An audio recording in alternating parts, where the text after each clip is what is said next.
Dramas. Frente al desaparecido, en tanto esté como tal, es una incógnita el desaparecido. Si el hombre apareciera... A la par mía, había un médico donde me tomaba el pulso, yo tenía muchas convulsiones y donde le daba la orden de seguir. En ese campo se violaba 4 veces. ¡Que están vivos, que están muertos! ¿Por qué no nos dicen? Si quieren venir, que vengan, les presentaremos batalla. Solo el pueblo debe juzgar lo que el pueblo votó. Señores jueces, nunca Con la democracia se come. Hemos tenido que adoptar una medida transitoria de limitación a la extracción de dinero en efectivo. Que la Constitución Nacional me confiere como presidente de la Nación, he declarado el estado de sitio en todo el territorio nacional para asegurar la ley y el orden. Primera vez en esta plaza, el 30 de abril de 1977. Vengo a pedir perdón del Estado Nacional por la vergüenza de haber callado durante 20 años de democracia. El matrimonio entre hombre y hombre distorsiona la imagen de lo que es la verdadera familia. Queremos al hombre y a la mujer, porque Dios creó al hombre y a la mujer, no creó a Adán y Eva. No quedarnos ni con odios, ni rencores, ni querer revanchas, sino qué más podemos hacer. Dramas. Hablamos de derechos humanos.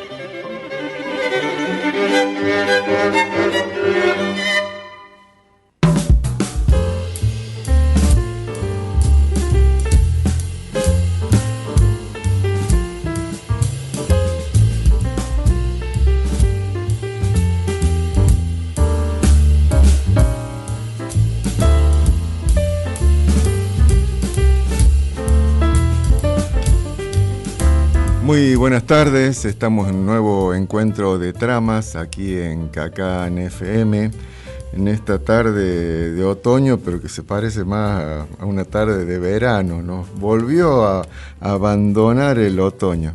Buenas tardes Alba, buenas tardes Leo, ¿cómo estamos?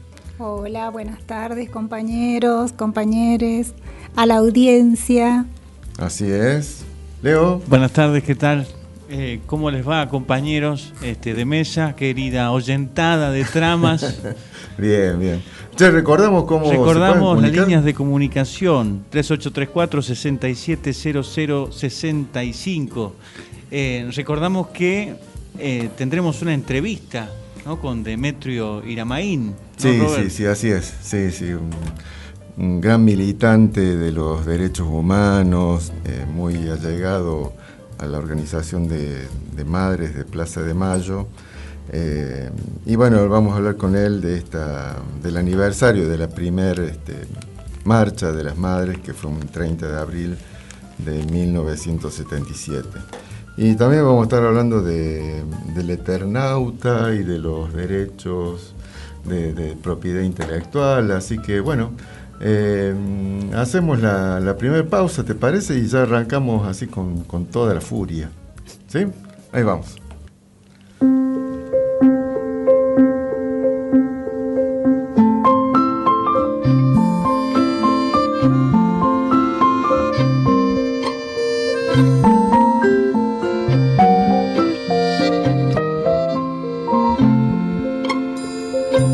Tanta soledad, tanta falta, tanta lejanía, tanto no poder, tanta nada, tanta despedida,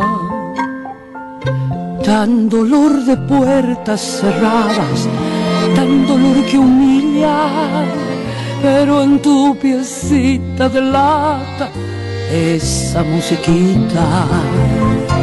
musiquita del pueblo, esa musiquita tan arrastradita que suena, tan arrastradita, como te acompaña y te mece, como te acaricia, como te devuelve a la vida esa musiquita.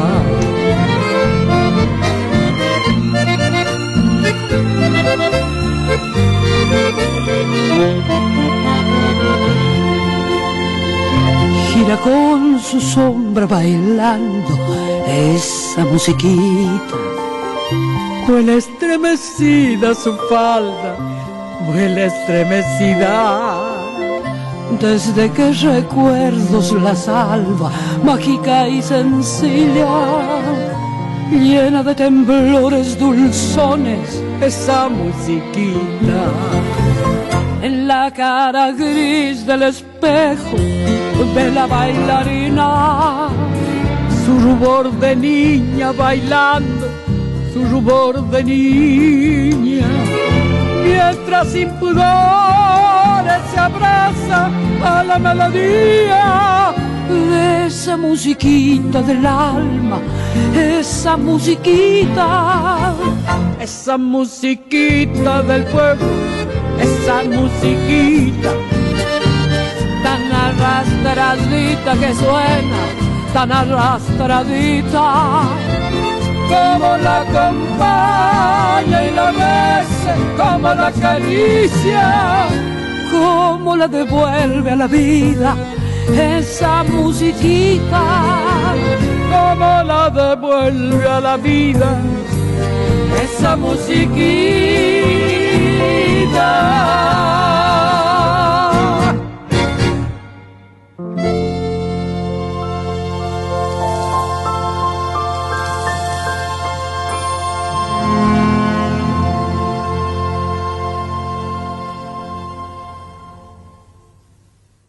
Yo creo que el momento de la creación de esto es el día que Azucena, estando en la iglesia Estela Maris, donde estaba el obispo que sabía todo, cuando los torturaban, si iban a aparecer o no, tenía un archivo impresionante el hijo de puta.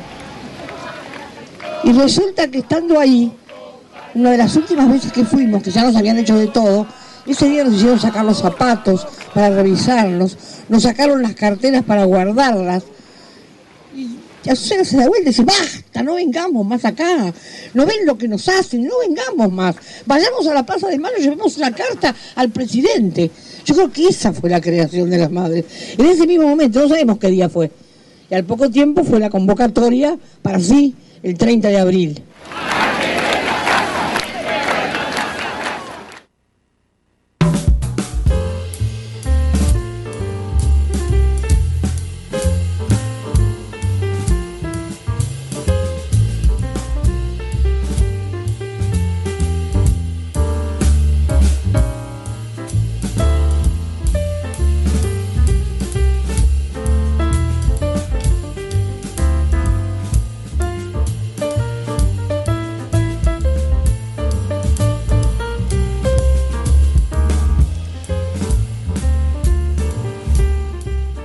Bien, ahí escuchábamos un fragmento de lo que decía Eve en el aniversario del año pasado de la marcha del aniversario, sí, de la primera marcha de las Madres de Plaza de Mayo.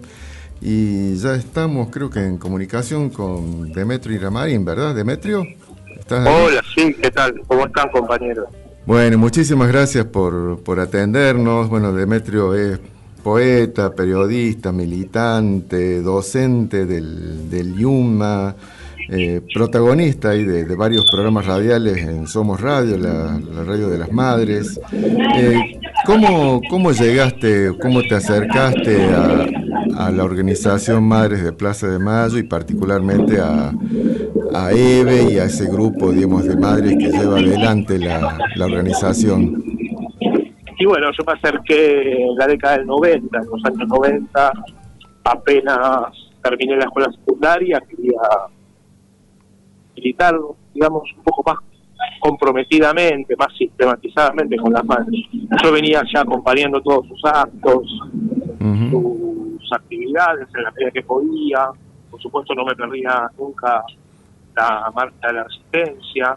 Iba a casi todos los jueves que podía, pero tenía como una distancia con ellas, ¿no? De nada, acompañarlas silenciosamente y lo que quería yo era, bueno, tratar de empezar a militar y a comprometerme un poco más con ellas, y bueno, ahí fue que me acerqué, y nada, fue cuestión de tocar el timbre y subir a la Casa de las Madres con un texto poético, sí, de esos que escribo yo, que los escribía también entonces, y se los di a las madres, les gustó mucho, que lo iban a leer en la comisión, que para mí, la comisión directiva, lo cual para mí fue todo como, bueno, una cosa importante, me pareció. Y bueno, ella iba a las marchas, seguí yendo y ya saludaban, y tenían ya una cosa más claro, empática familiar, conmigo. Claro. Y así fue que empecé a colaborar en hacer banderas, el soporte de todas sus actividades, que siempre fueron muchas. Y bueno, así fue acercándome. Después con el tiempo fui también de algún modo ganándome la confianza de ella, de Eve especialmente, y me fue dando tareas de mayor responsabilidad. Así es. Bueno, ¿qué podemos decir de esa primera marcha? En el audio que pasamos hace un minuto, sí. Hablaba Eve de Azucena Villaflor, digamos, esa madre, digamos, desaparecida. ¿Qué podemos decir de esa primera marcha del 30 de abril? Sí, a ver, esa primera marcha del 77, la que estamos recordando y vamos a celebrar este domingo, como se cumplen 46 años. Sí. Lo que significó fue que a lo mejor ellas en ese momento no lo estaban advirtiendo, pero significó algo muy importante, que fue pasar, que cada una de ellas pase de un reclamo desesperado, pero individual, a un reclamo más fuerte y colectivo. Sí. Un reclamo visible, que se hacía público, en un lugar emblemático del país y de la historia política argentina, como es. Hola. Y hola, se escucha, sí, ¿no? Sí, ahí se cortó un toque, pero sí, se escucha bien. Te decía que eso significa el 30 de abril y eso es lo que recordamos este domingo, y fue el principio del fin de la dictadura, ¿no? Porque la realidad es que las madres no fueron las únicas, pero sí fueron las que iban a la cabeza del enfrentamiento a la dictadura, de la resistencia, y fue lo que terminó acabando con la dictadura, ¿no? Así que, y eso empezó el 30 de abril del 77. Hace unos días, en un programa que tenés en el Radio de las Madres, los domingos, hablabas con Ana María Sabio, y digamos, sobre un libro que recoge las actas de los encuentros nacionales, y escuchaba que comentabas de cómo el grupo de las madres tomaba una resolución y todas después se allanaban a la decisión que habían tomado. Me parecía algo, digamos, muy llamativo, sobre todo pensando en lo que eran, digamos, amas de casa, que sin ninguna formación, digamos, política o digamos, de tener alguna militancia, sino de haberse agrupado por la necesidad de encontrar a sus hijos, ¿no? Sí, bueno, a ver, es verdad que era un grupo muy heterogéneo entre ellas, las madres que han sobrevivido a Azucena, Mari y Esther, que son las tres madres que están desaparecidas desde el 10 de diciembre, entre el 8 y el 10 de diciembre del 77, y es decir que las madres no tenían ni un año de recorrido todavía en la plaza y ya tenían 3 compañías secuestradas. Quienes las han sobrevivido dicen que esas tres madres son las que les enseñaron todo, ¿no? Las que tenían más claro todo y tenían lo suficientemente claro como para dejar armado ya una semilla muy potente que se desarrolló y se desplegó con mucha fuerza, incluso a partir de los secuestros, ¿no? Porque después de los secuestros de Azucena, María y Esther, que la dictadura creía que con eso iba a desarticular completamente a Madre de Plaza de Mayo, pues no ocurrió. Y para entonces ya había un grupo, un núcleo que podía, estaba en condiciones de asumir la continuidad de esa lucha, y ahí emergió con toda su fuerza y claridad Eve, ¿no? Sí. Y Eve siempre cuenta también cuenta esto que te dije recién sobre sus compañeras, pero también cuenta que ella acompañaba mucho a sus hijos. Ella los trataba de entender, no militaba con ellos, pero los acompañaba, los interpretó de algún modo. Me parece que el ejemplo de militancia de los hijos en Eve hizo mucho, digamos, provocó bastantes consecuencias, y eso también se nota me parece a mí, en la organización de las madres que se construyó a partir de entonces. Y esto de las filiales, lo del documento, lo de seguirse a ese texto consensuado por todas firmemente y no correrse una coma de eso, es lo que las hizo fuertes, ¿no? Claro. Y eso es una práctica militante muy arraigada, ¿no? En los movimientos revolucionarios, y todos quienes inician una lucha muy fuerte, muy dura, muy combativa contra un enemigo muy poderoso.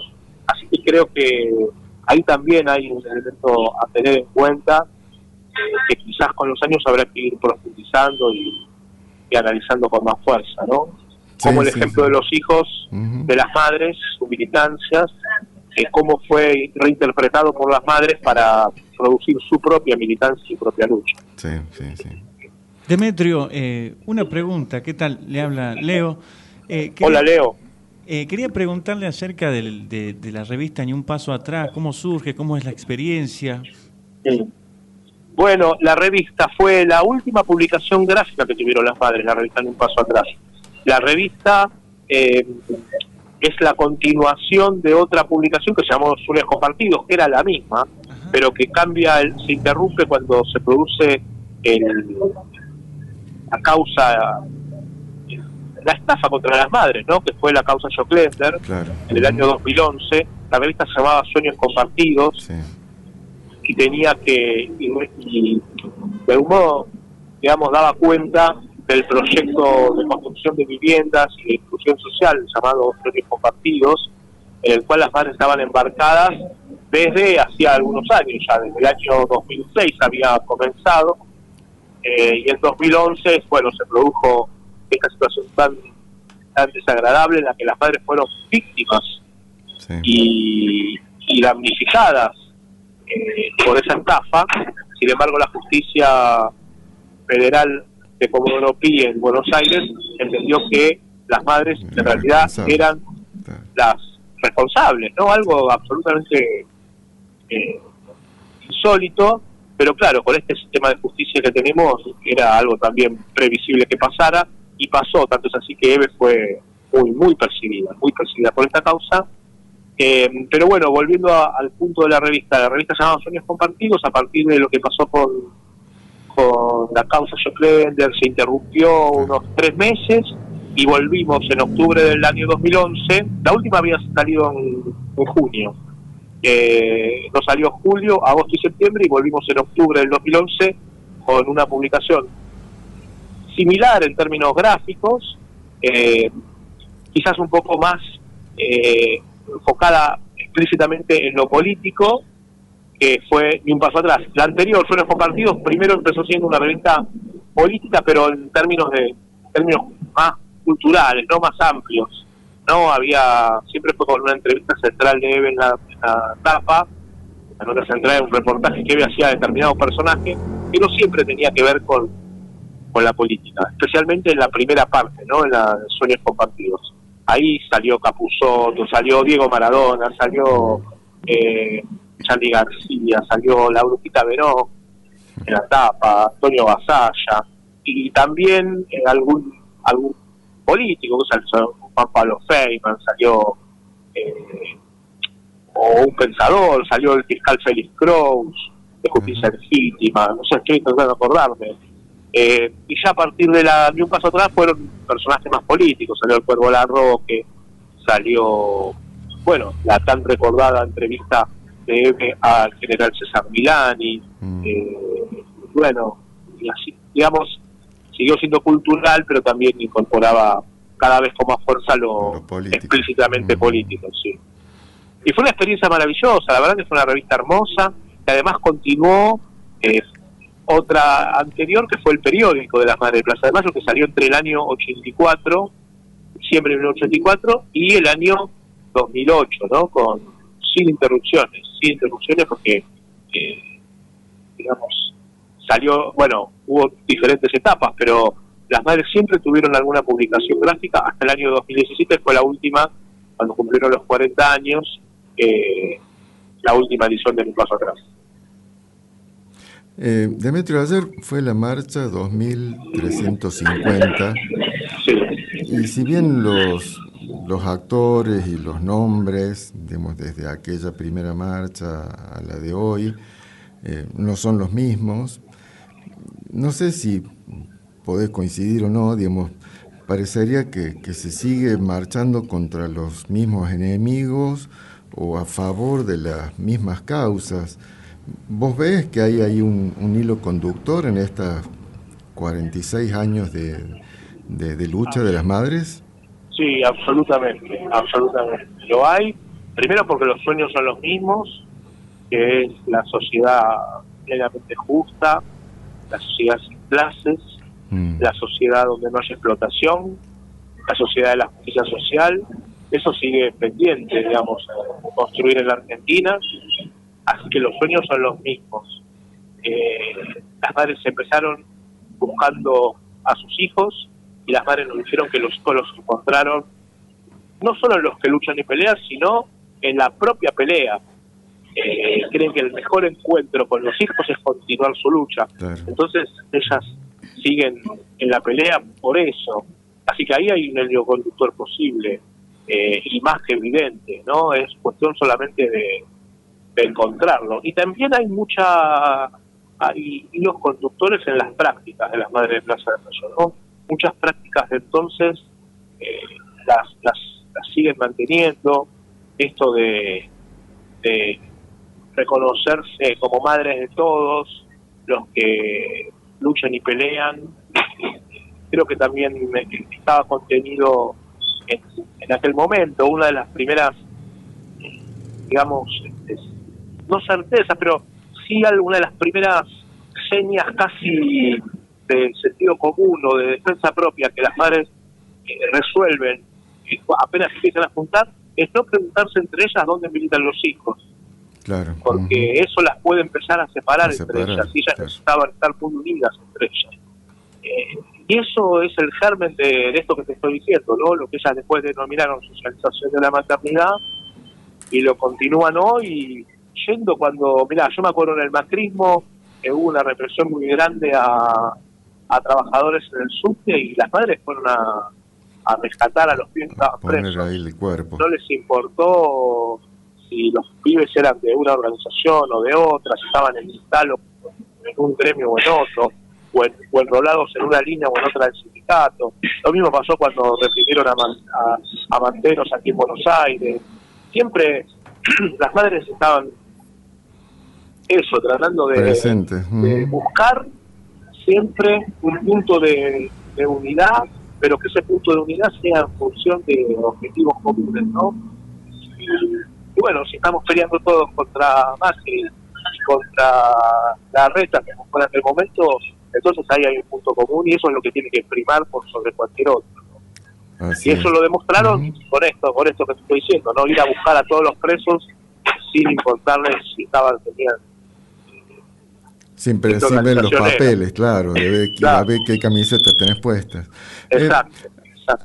Hay una...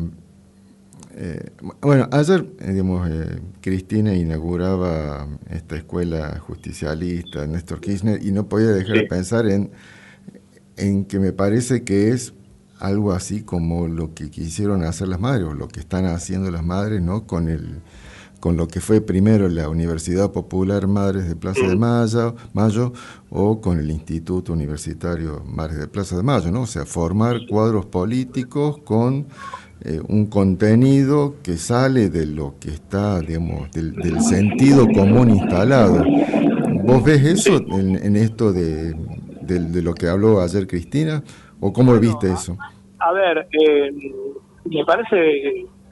Mirá, la verdad que es excelente tu pregunta, porque la verdad que poner el acento en eso es algo que no he leído hasta ahora en los comentarios que escuché sobre el discurso, no lo ha hecho nadie, es central. La verdad que me gusta, yo lo había pensado, pero me gusta pensarlo desde ahí. Nosotros necesitamos sí o sí formar a nuestro pueblo como militantes, formarlos no con un saber académico erudito, por el saber mismo. Lo necesitamos formados en política, y no disociar a esa formación de la práctica. otra, ¿no? Claro. Muchas veces los militantes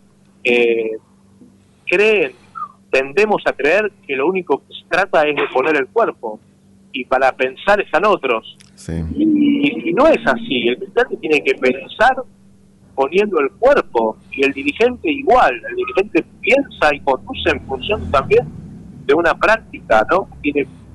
Ni siquiera es previa, es el simultáneo, es al mismo tiempo. Y esto me parece central. Y muchas veces se confunde, se habla de que el militante es el que va a poner el cuerpo solamente, ¿no? El militante es el que anda se mete en el barrio para ayudar. Por supuesto que lo es, por supuesto que sí.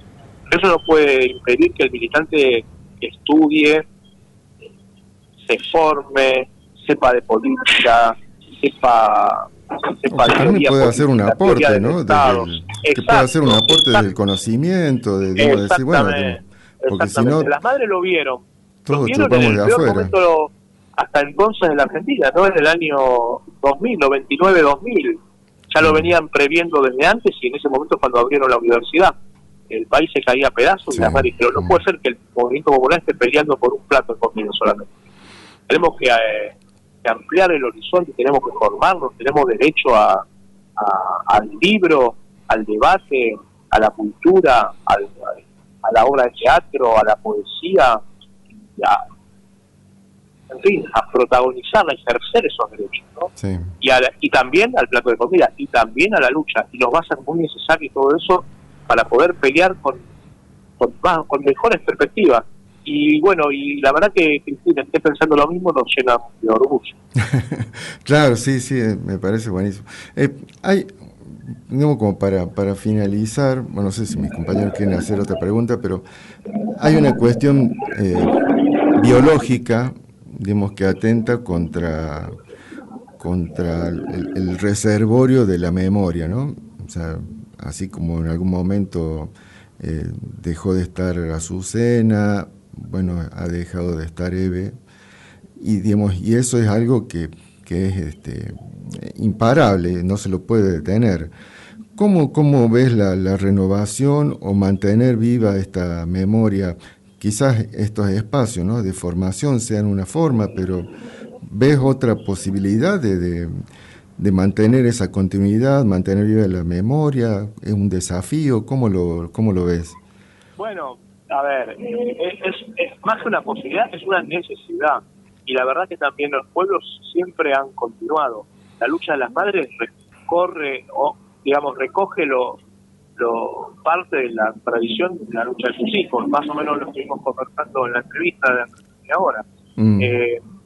Y la lucha de los hijos de las madres también recoge experiencias previas, todo lo que se peleó en el Cordobazo, lo que se peleó en la resistencia peronista, lo que se peleó contra el fascismo en Argentina, que sobrevino al golpe del 30.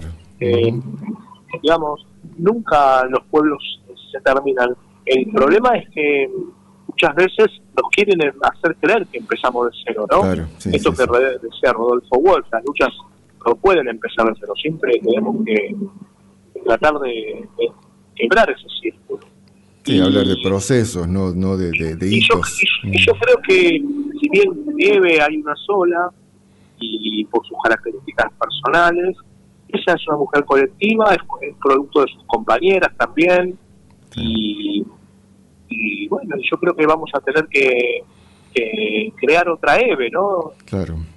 Que no será igual, que no será la misma, claro, pero vamos a como sea, continuarla. Y además porque las madres han sido muy sabias en eso y han creado proyectos que tienen sus propias dinámicas, que tienen sus propios compañeros y compañeras al frente y que los llevan adelante, la radio, el espacio cultural de nuestros hijos allá en lo que era la ESMA, y bueno, la universidad, que las madres a veces andan a las piñas con quienes la conducen, pero que confiamos mucho que los estudiantes que van allí el espacio, ¿no?, a formarse por el pañuelo, por lo que implica la lucha de las madres, y porque confían en ello, y no solo por los docentes que puedan estar a cargo, que siempre eso es circunstancial, esos son los que van a garantizar de que la lucha de las madres también se vea reflejada en el destino de ese instituto universitario.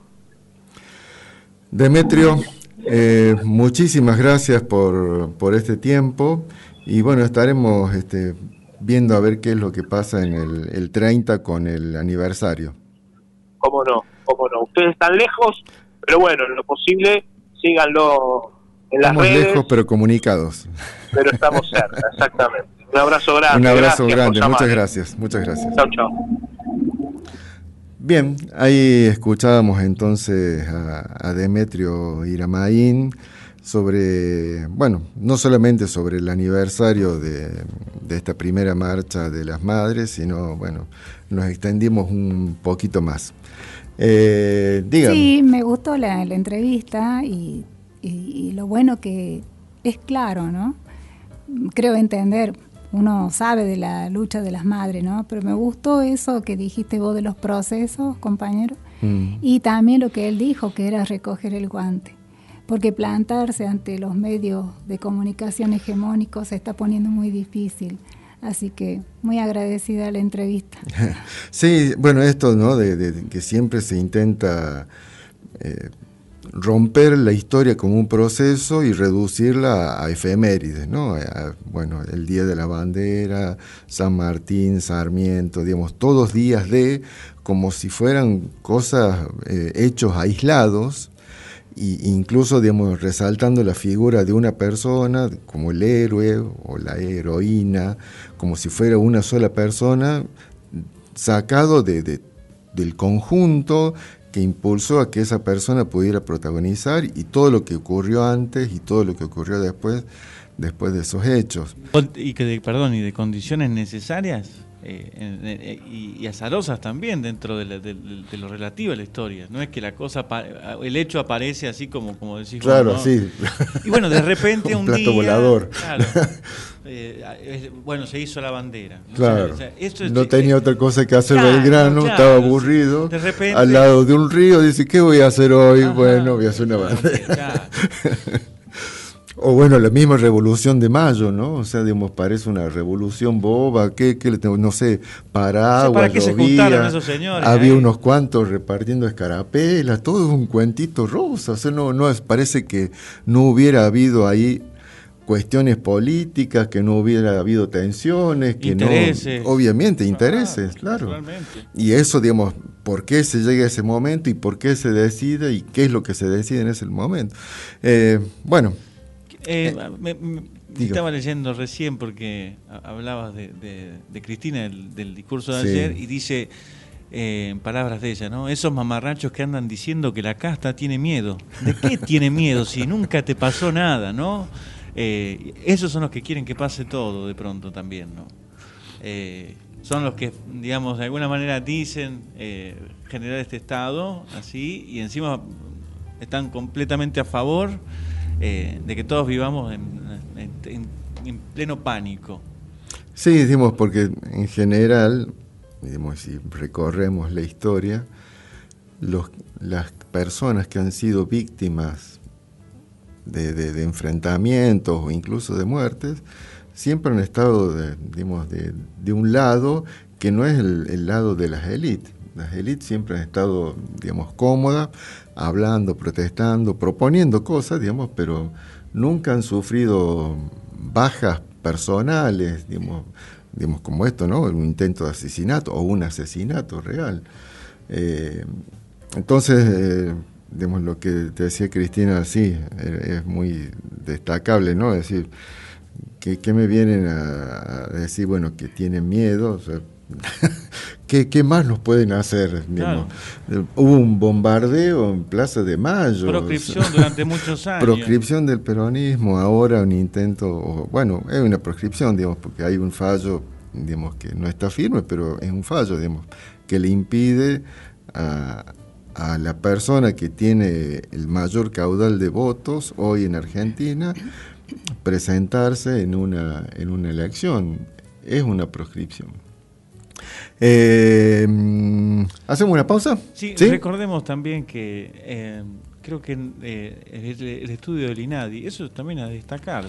Hay un estudio del INADI que dice que no sé si en Catamarca, en Catamarca no es pero en la provincia de Buenos Aires la segunda causa de discriminación es por pertenencia a la comunidad política. Ah, mira. ¿No? Y eso es a revisar. Claro, seguro. A revisar y porque bueno, la sociedad debería repensar eso, ¿no? En términos eso me parece que de tolerancia. Ha venido muy alimentado por esto de la palabra grieta, que se la ha instalado desde hace un tiempo. Y grieta significa eso, ¿no? Es un espacio donde no hay posibilidades de cruzarse de un lado para otro, ¿no? O sea, es una división, una barrera infranqueable. Y precisamente la política es, todo lo contrario, es debatir, es acordar, hacer acuerdos, pensar en formas de agrupar distintos pensamientos. O sea, hasta no hace mucho Massa estaba recontra enfrentado a Cristina, y hoy los vemos, por lo menos en el mismo espacio. No sé cuán fundidos puede llegar a estar, pero por lo menos están compartiendo el mismo espacio político, y están no solamente compartiendo, o sea, estamos gobernando. Entonces, bueno, eso, hablar de grietas es llevar todo a una división real, ¿no? De que uno no pueda hablar con otra persona porque yo soy de Boca y el otro es de River. Entonces, es una cosa irreconciliable. Claro. Y bueno, si no coincidís con claro, con el entorno, con el color de la mayoría de tu entorno, bueno, chao, listo, fuera. Sí, de ahí viene violencia. Exacto. Y después sale uno con un revólver queriendo asesinar a otro, o salen un montón de loquitos disfrazados de militares con armas en un desfile de Malvinas también. Ahora sí, vamos a la pausa. Vamos, ahí va.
Escúchanos por internet en todo el mundo. www.cacanfm.com.ar.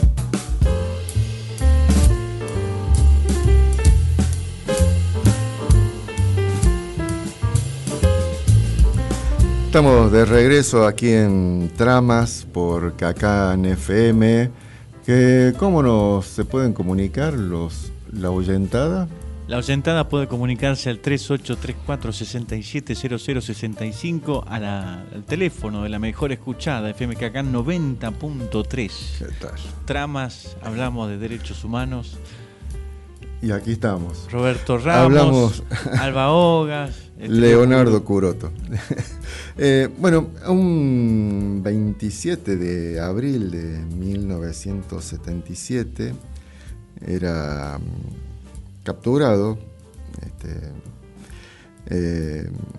Héctor Germán Oesterhel, el autor del Eternauta, por la dictadura militar, y aparentemente habría sido asesinado en 1978. Creo que no se encontró el cuerpo, ¿no, Alba? Todavía no se sabe dónde está el cuerpo.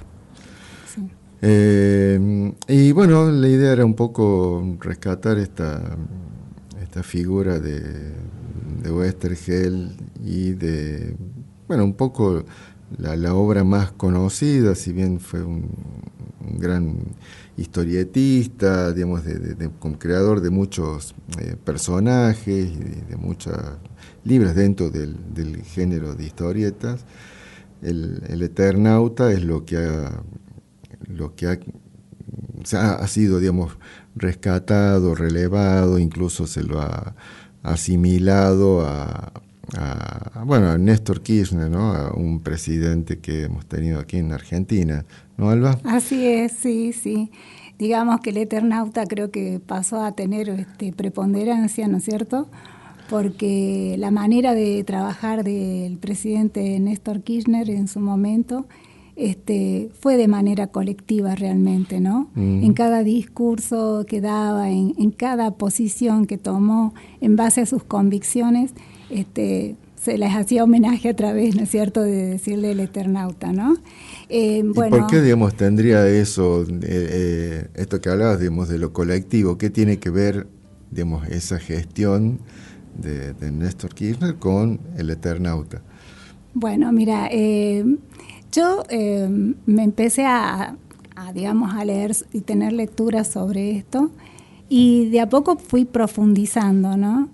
Y para entender la historieta, porque no he sido mucho de la historieta como de muchos niños, y quizás porque ese tipo de revistas acá a Catamarca tampoco llegaban, ¿no es cierto? Bueno, el trabajo de Oesterhel en realidad se remite a otros personajes anteriores al Eternauta, pero siempre él planteaba la historia desde otro punto de vista, que no era solamente si era un personaje bélico, trataba de hacer entender que era una guerra y no, digamos, realmente la crueldad de la guerra, ¿no?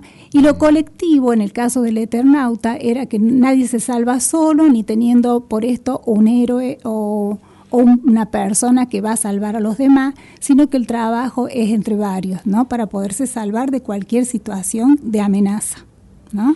Él comienza su historia, del tema de historietas, allá por los fines del año 50, y estudiaba geología. Él estudiaba geología. Tesis nada más, no la abandonó del todo.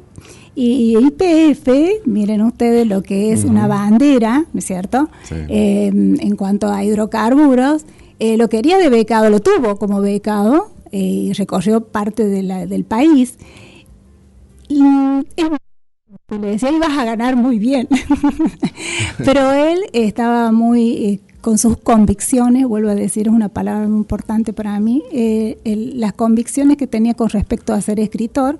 Entonces se puso manos a la obra, él se casa, tiene sus hijas y logra después de eso tener su propia editorial, que es Frontera.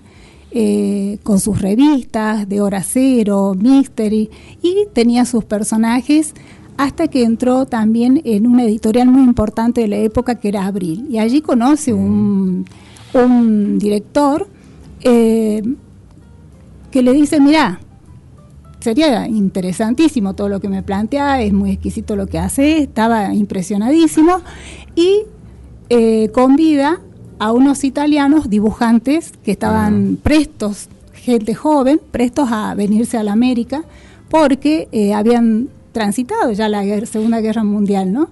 Entonces, cuando hacen el dibujo, digamos, para el Eternauta, él elige a Solano López.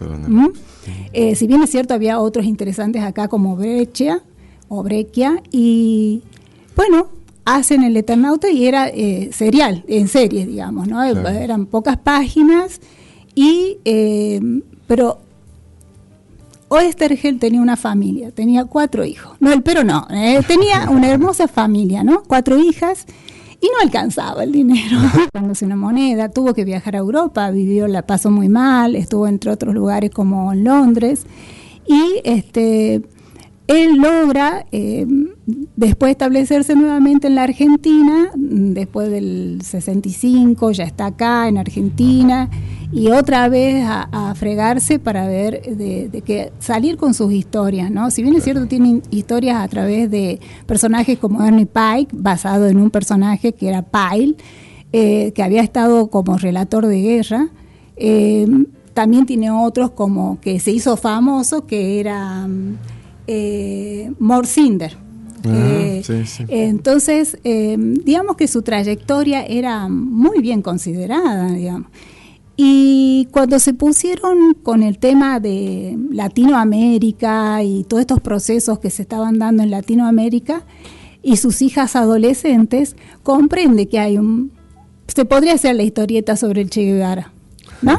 Entonces, sobre la vida de Che Guevara. Entonces, no, estaba en Munganía. Dice, ¿qué vamos a hacer? Podemos hacer con personajes de los caudillos. Y estaba muy entusiasmado y, bueno,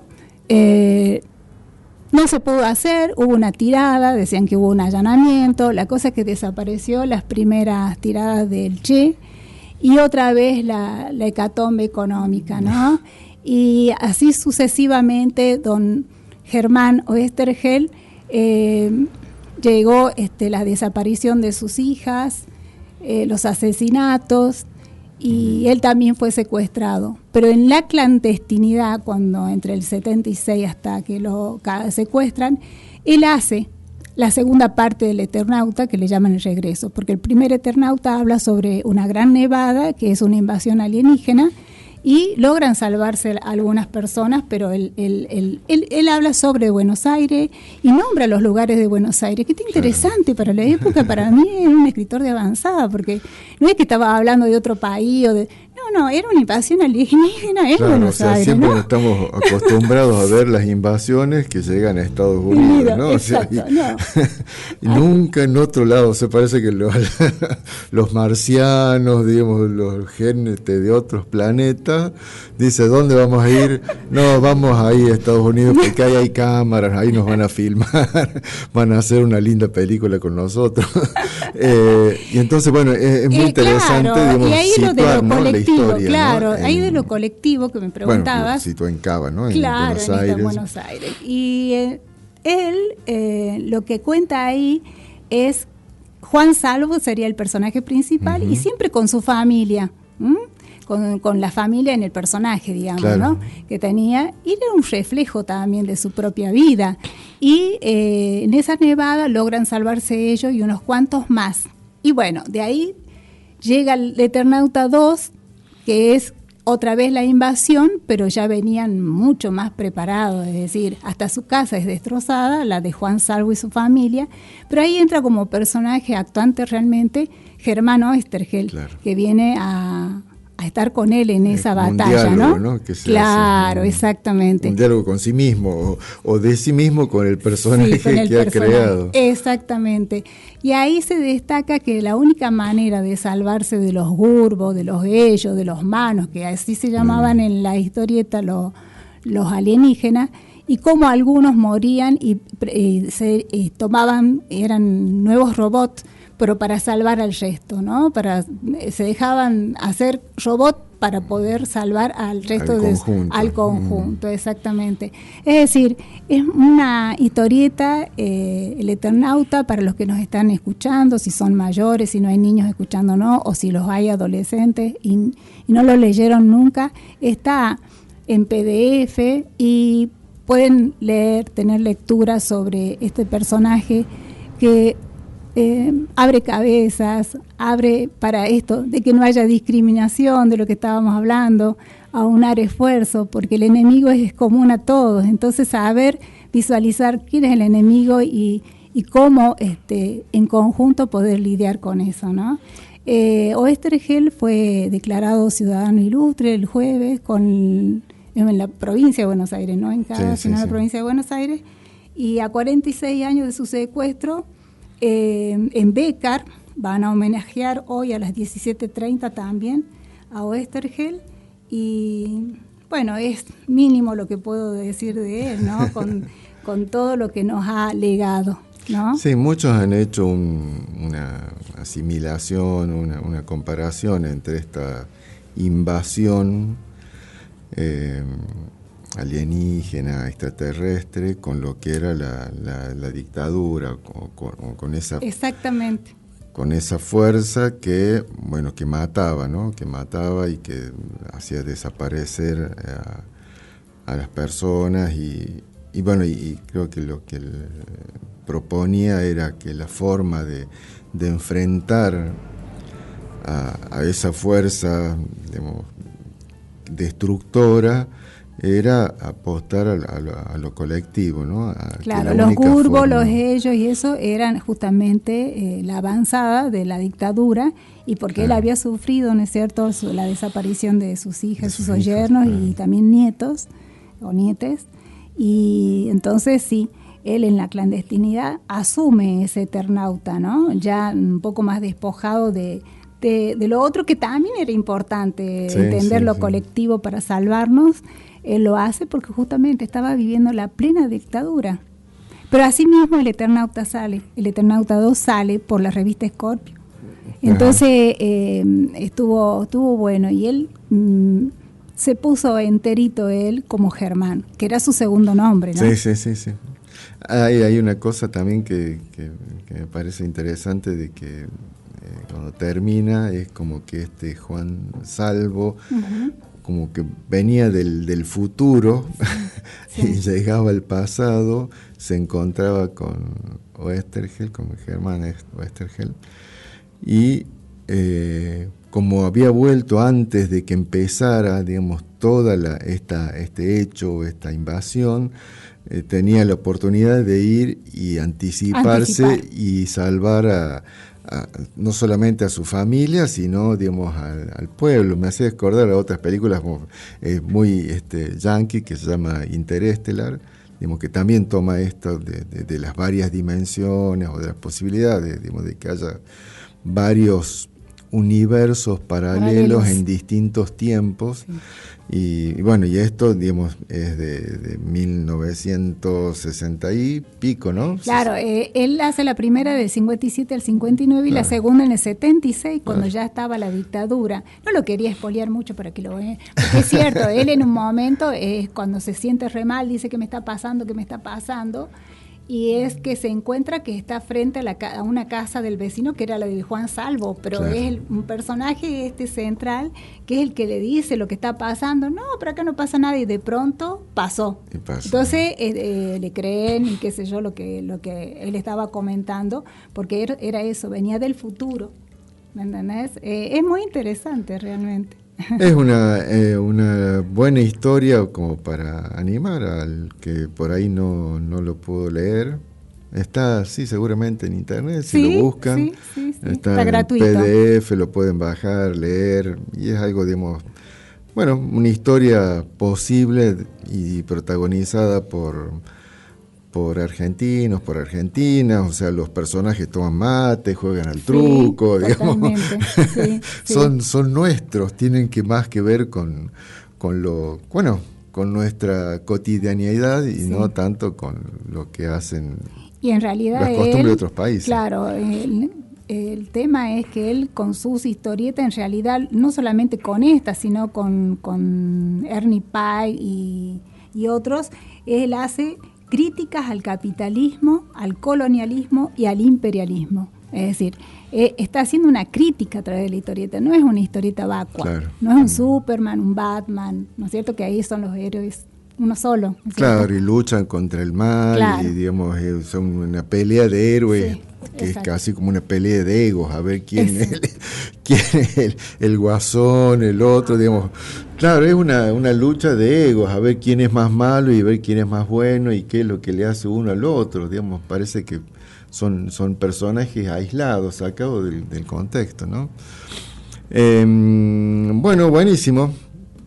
Esperemos, digamos, que la familia sí, diga. Sí, me gustaría cerrar un poco con lo que dijo y escribió Elio Kapsuk en un libro de la memoria que fueron en el año 2007, por allí.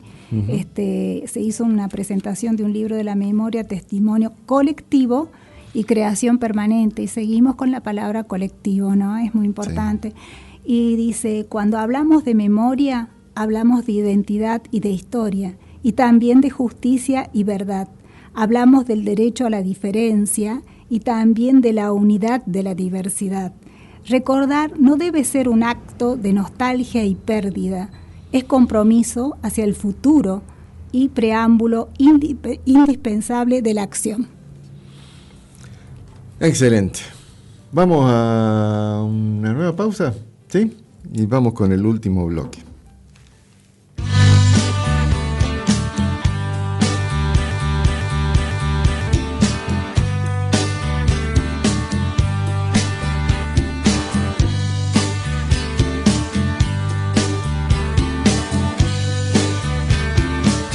Nos empezamos de golpe, nos saboreamos de prepo, como salidos de un cuento de amor.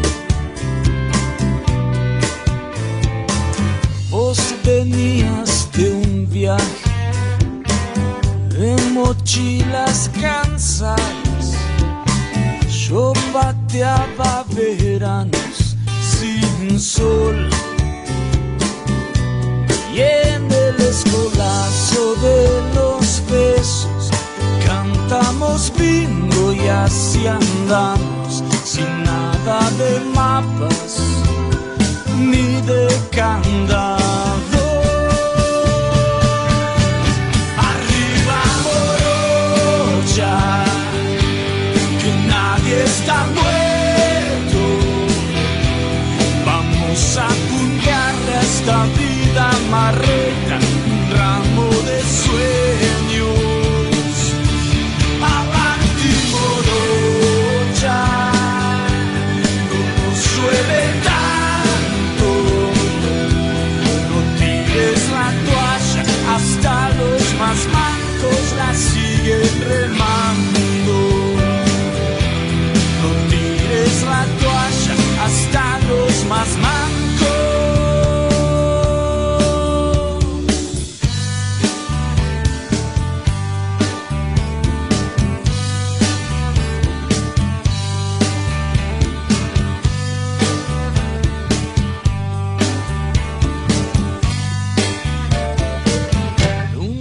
Dejo que un ángel haga un nido en mi almohada, pero me acuerdo tarde, mi amor.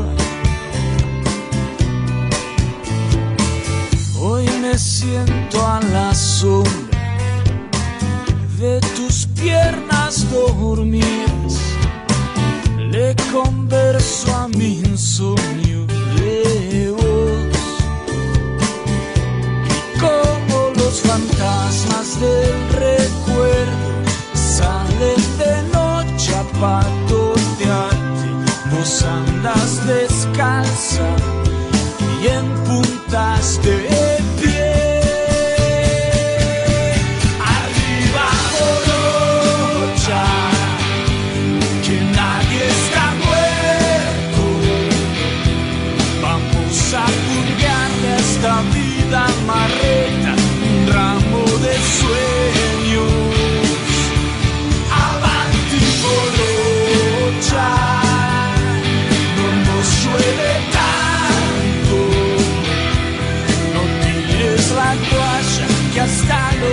más mancos la siguen remando.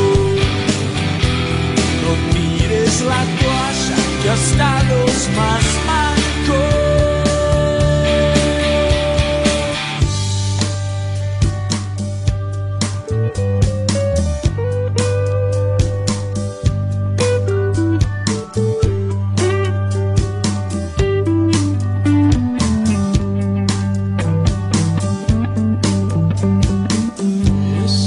fácil perderse en las calles del miedo. No me sueltes la mano, mi amor. Mi casa es un desastre sin tu risa. No me dejaste ni las migas. A cara de perro estoy extrañándote.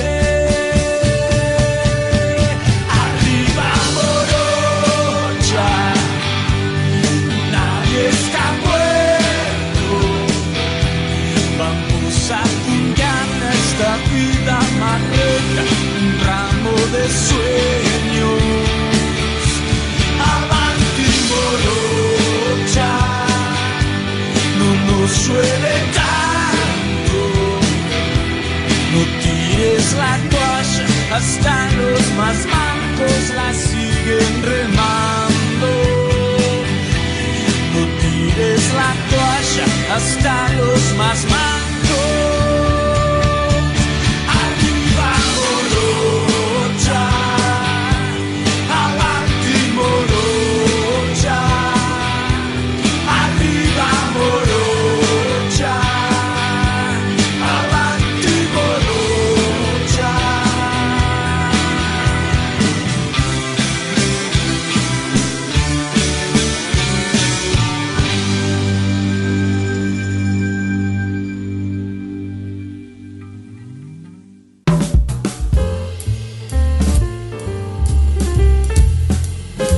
Estamos de regreso en Tramas, en el último bloque de este viernes 28 de abril.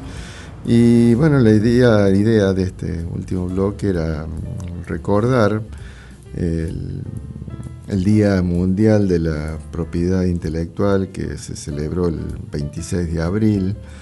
Esta idea de proteger las creaciones, digamos, de los seres humanos, para, digamos, evitar que otro se apropie de las creaciones que cada uno puede haber hecho, y que es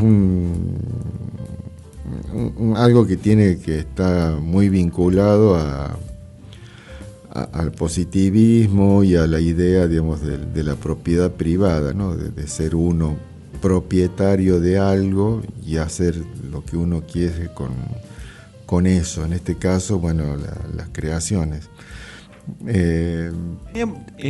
Quería en este sentido reseñar la guía REC, que es un documento expedido por el Ministerio de Cultura, Presidencia de la Nación, con Cristina Fernández de Kirchner, presidente, ¿sí? Presidenta y ministra de Cultura, Teresa Parodi. Es un documento, libro, escrito por Guillermo Navarro, Derechos de Autor y Propiedad Intelectual, Amplitud y Responsabilidad para ejercer nuestros derechos.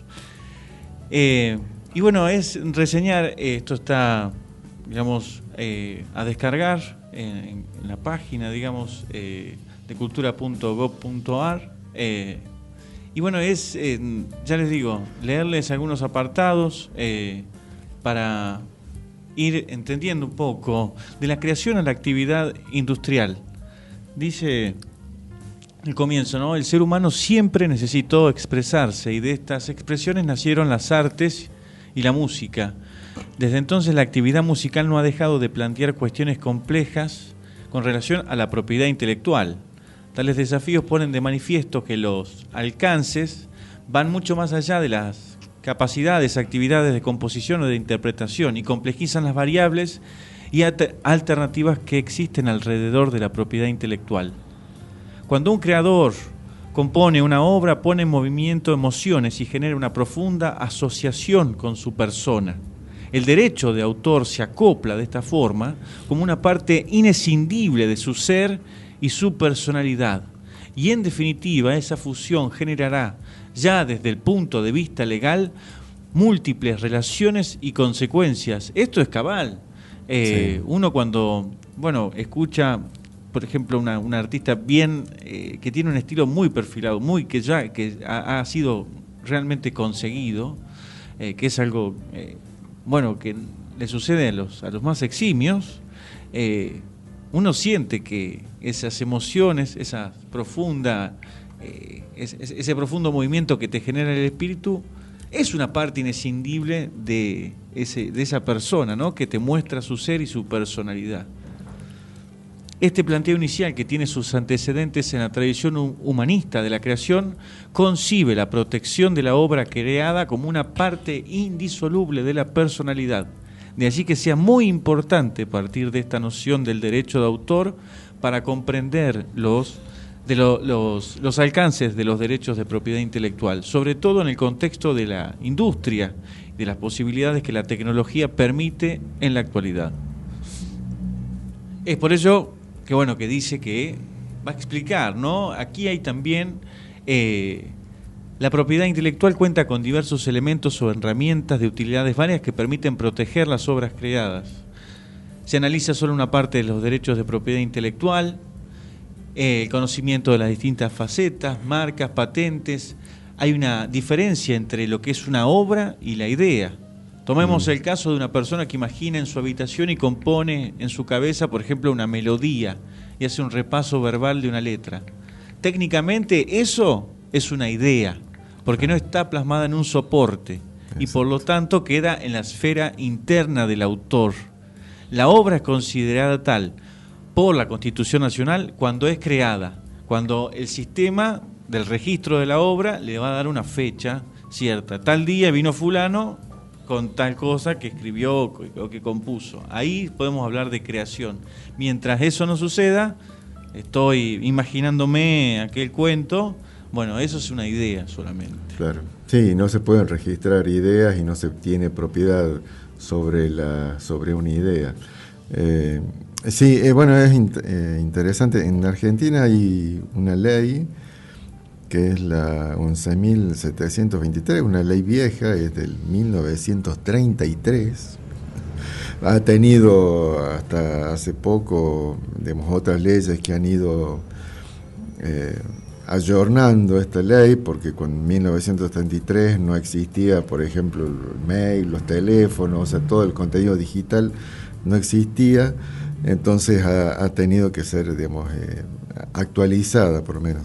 Pero interesa, por ahí leer el artículo 1, que es donde indica qué es lo que protege la ley, y dice que protege las obras científicas, literarias y artísticas, comprenden los escritos de toda naturaleza y extensión, entre ellos los programas de computación, fuente y objeto, las compilaciones de datos o otros materiales, las obras dramáticas, composiciones musicales, dramático-musicales, las cinematográficas, coreográficas y pantomímicas, las obras de dibujo, pintura, escultura, arquitectura, modelos y obras de arte o ciencia aplicadas a comercio o la industria, los impresos, planos y mapas, los plásticos, fotografías, grabados y fonogramas, en fin, toda producción científica, literaria, artística o didáctica, sea cual fuere el procedimiento de reproducción.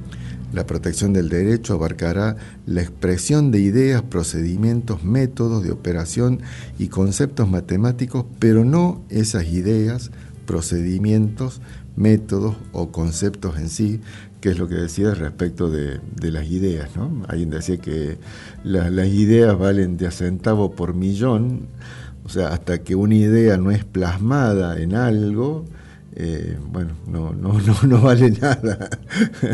En sí no tiene un soporte. Y también decir que no hace falta que, hacer un registro, de una creación, por ahí la sola publicación, no sé, se te ocurre a vos, Leo, que escribís un cuento o algo, un poema, y con el solo hecho de publicarlo en una red social ya te hace propietario de ese contenido. Sin embargo, me parece que al publicar, toda publicación que uno hace en una red social, no sé, las empresas diferentes, pero son dueños me parece que en parte son dueños es más o menos, no es tan así, digamos, porque lo que vos publicas es tuyo, no es de otra persona. No abrevé en los derechos de las redes, pero creo que no van a perder, me parece. No, digamos, pero el que esté ahí y que vos lo hayas hecho público no significa que otra persona pueda tomar eso y publicar eso mismo como propio, o tomar algo de eso como propio. Digamos, no sé, pues yo puedo sacar una foto muy linda, la publico, y por más que la haya puesto en una red social, alguien no podría, digamos, tomar esa foto y publicarla como propia, o utilizarla en algo en lo que yo, digamos, no quisiera, ¿no? Digamos, en estos días, por ejemplo, un grupo musical que se llama la Versuit le mandó una carta documento a Milei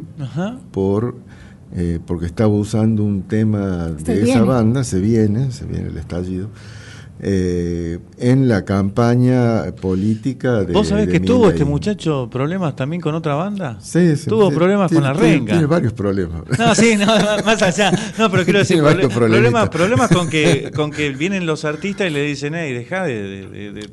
O sea, digamos, eso es porque, digamos, vos sos propietario de eso, de esa creación. Claro, digamos. Aquí esto es creo que aquí está en el tratado.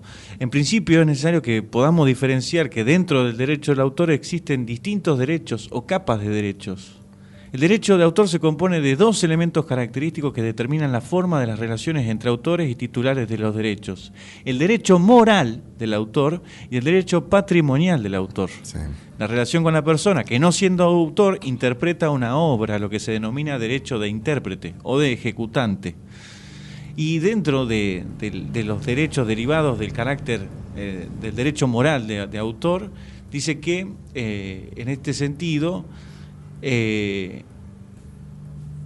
tiene lo que estaría afectando, lo que estaría, digamos, diciendo la Versuit, es decir, el autor estaría afectando el derecho de paternidad, porque el autor tiene un vínculo indisoluble en referencia a su obra, y este vínculo se perfecciona mediante la asociación de su obra con su nombre.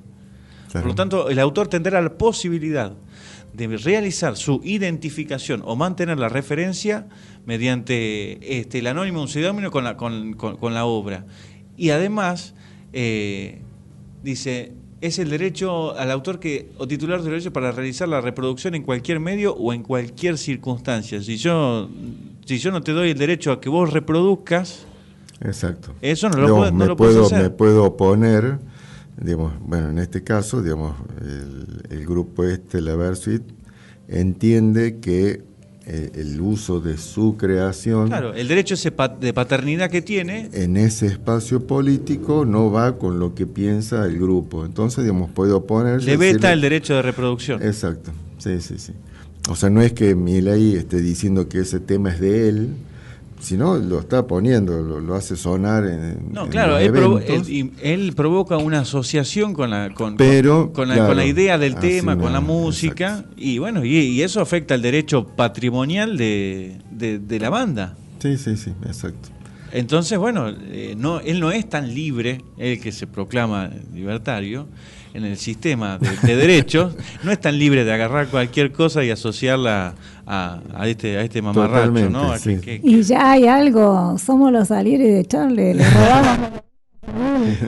Sí, claro. También, ¿no? Bueno, hay un montón de casos de plagio. Dentro de literatura no conozco. Sí, todo sale de los griegos. Bueno, también, ¿no?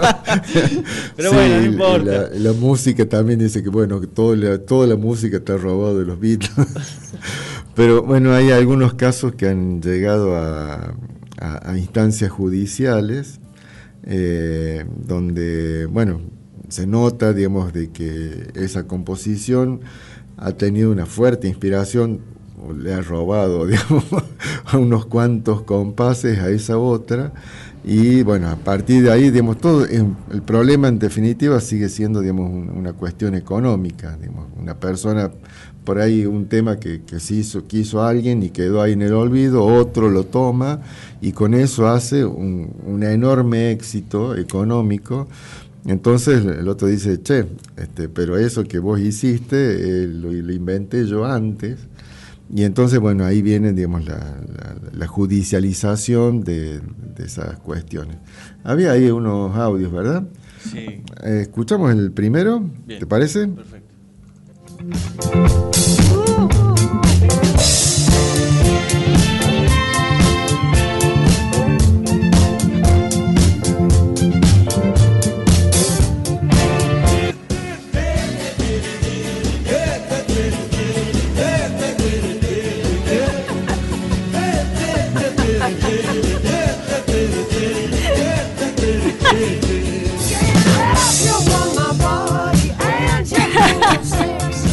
Sí, ahí el amigo Rod Stewart dicen que, bueno, que él había venido a Brasil y en Brasil escuchó este tema, que es un tema de Jorge Ben-Hur, que se llama Taj Mahal, y se inspiró para hacer ese enorme éxito que fue ¿Crees que soy sexy? Y bueno, este compositor brasileño, Jorge Ben-Hur, le hizo un juicio y bueno, tuvo que pagar Rod Stewart parte, digamos, de las ganancias que había tenido con ¿Crees que soy sexy? Porque, digamos, se llegó a la conclusión de que había ahí... sí, no tanta inspiración, sino mucha atención, mucho oído. Se había inspirado, ¿no? Así, de manera muy... directa. Claro, muy precisa. Escuchamos ahora otro, si querés, que no fue judicializado, pero es mucho más abuso que el anterior. A ver.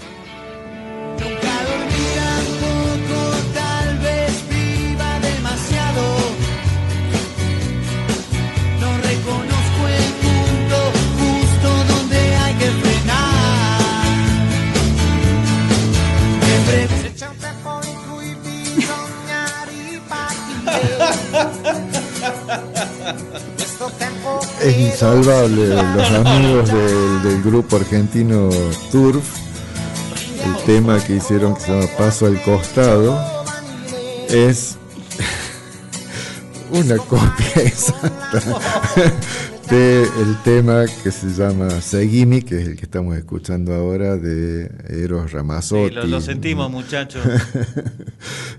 Bueno, ahí, digamos, estos son así como dos ejemplos, pero hay muchísimos, digamos, otros temas, con temas, digamos, muy conocidos, que precisamente el ser conocidos y haber tenido una enorme...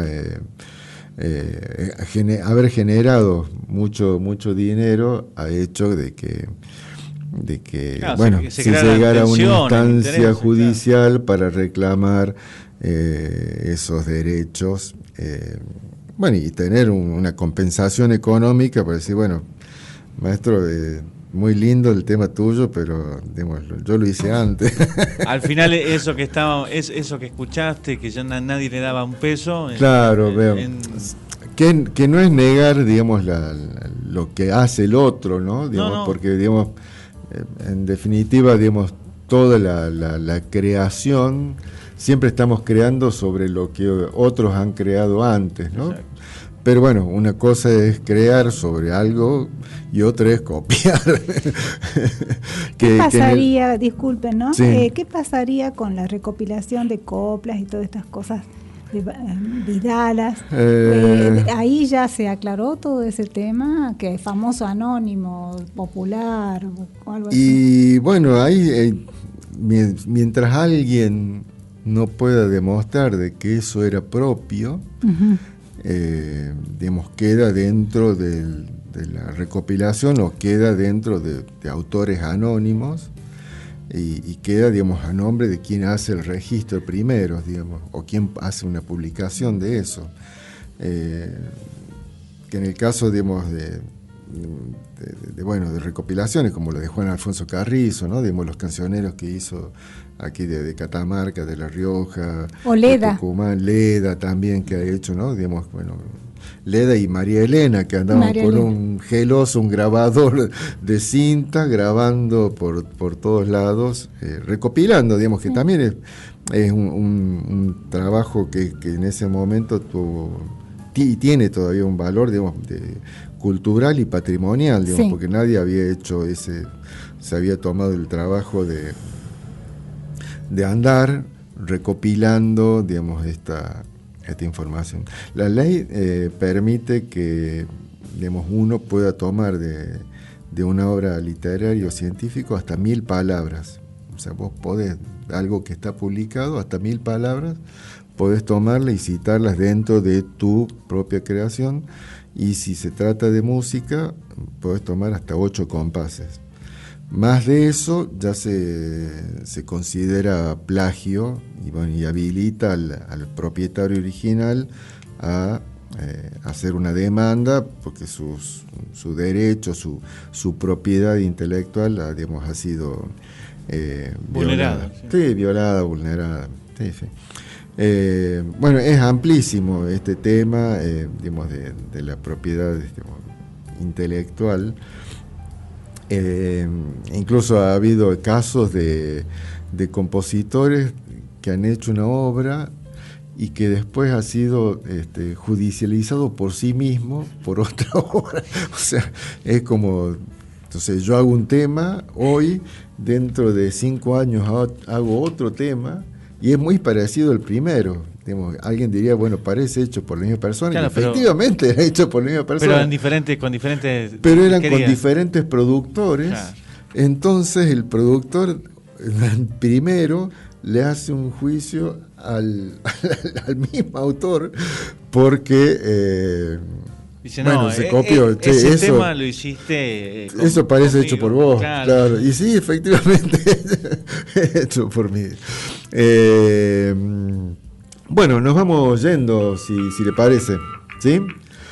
Escuchamos un pedacito más de un plagio, no sé, simpático, que tiene que ver más con nosotros, con un tema archiconocido, que tiene también una inspiración, que no la traje aquí, pero digamos, también si se le puede buscar, van a escuchar que hay una semejanza, que es la sonata para 2 pianos en re mayor de Mozart, pero lo que vamos a escuchar es el himno de Australia, que bueno, ahí lo escuchamos y vemos a qué se parece.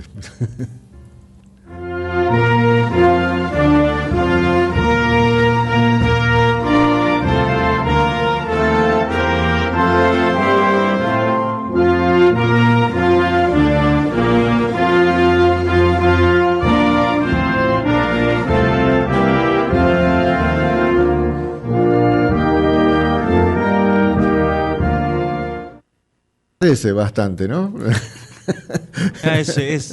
Sinceramente, me voy con cierta desazón, ¿no? Ha tenido en relación a aquella nación, ¿no? Ay, Dios.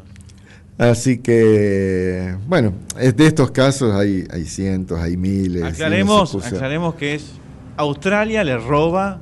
Claro, sí, porque López es posterior. Y en el caso de la sonata de Mozart, digamos, nuestro himno, el amigo Blas Parera, se habría inspirado, capaz que escuchó, se le cruzó, dice, qué buena idea esta. Que cuando yo estudiaba piano, le voy a poner acá un pedacito. Así que... Bueno, después Australia y Australia dijo, mira qué buena idea. ¿Por qué no ponemos un pedacito de eso acá? Bueno, así vamos. Así es. Bueno, hasta aquí llegamos entonces con este programa de hoy, viernes 28 de abril. Y bueno, Muchas gracias, Alba, Leo, y a todos ustedes por estar, digamos, del otro lado.